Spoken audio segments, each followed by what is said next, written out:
2025 की जब शुरुआत हुई, ट्रंप प्रेसिडेंट का इलेक्शन जीत कर आए। इंडिया का लोग अब यूएसए साथ देगा। ट्रंप ने स्टार्ट कर दिया अमेरिका फर्स्ट, साथ में 25% की टैरिफ भी लगा दिया इंडिया पर।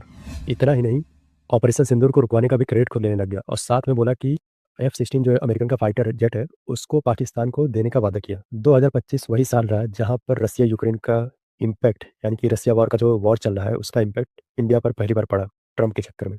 मतलब 25% की हमारी तारीफ की गई और ये तारीफ इसलिए था क्योंकि हम लोग रसिया से ऑयल खरीद रहे थे। कुल मिलाकर यही मतलब निकला, हम लोग यूएसए के साथ डिप्लोमेटिकली खेल रहे हैं। 2025 में आप लोगों ने दूसरी चीज नोटिस किया होगा, पूरे वर्ल्ड में एक राइट विंग सरकार की जो है लहर बन चुकी है। मतलब वो सरकार ही जीत रही है या फिर वो पार्टी ही पूरे वर्ल्ड में जीत रही है जो राइट विंग है। एक बहुत ही यूनिक सा ट्रांजिशन का फेज आ चुका है जहां पर लोग ग्लोबलाइजेशन को इग्नोर कर रहे हैं और नेशनलिज्म को फेवर कर रहे हैं। मतलब जो पार्टी ये वादा कर रही है कि हम पुराने ट्रेडिशन को वापस लेकर आएंगे और अपने देश में बाहर के लोगों को वापस नहीं आने देंगे, या फिर अपने देश में बस अपने ही देशवासियों का ख्याल रखेंगे।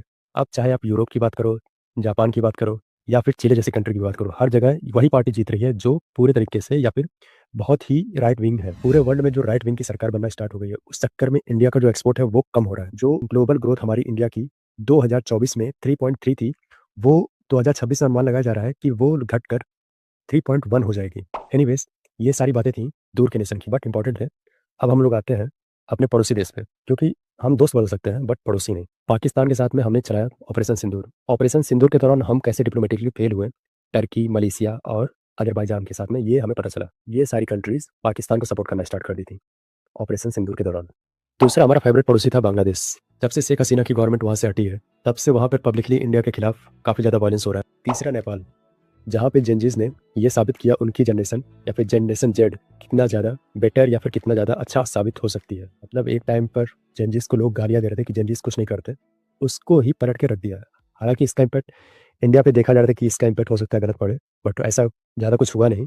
देखो, 2025 इंडिया के लिए सब कुछ खराब नहीं हुआ, बहुत कुछ अच्छा भी हुआ।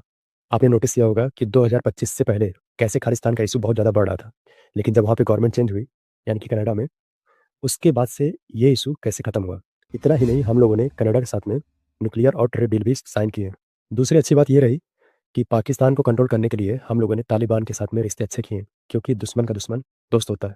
जिसका फायदा ये होगा कि हम पाकिस्तान को वॉर के दौरान दो फ्रंट वॉर पे फंसा सकते हैं और इजीली जो है पाकिस्तान से जीत सकते हैं। हालांकि जीत तो ऐसे भी जाते हैं। 2025 की तीसरी अच्छी बात हम लोग अगर बोले तो वो हो सकता है कि चाइना के साथ में हम लोगों ने बहुत टाइम बाद जो है बात करना स्टार्ट किया। इसका रिजल्ट ये हुआ, कैलाश मानसरोवर पे जहाँ पे इंडियंस को जाना मना था, वहां पर जाना फिर से स्टार्ट हुआ।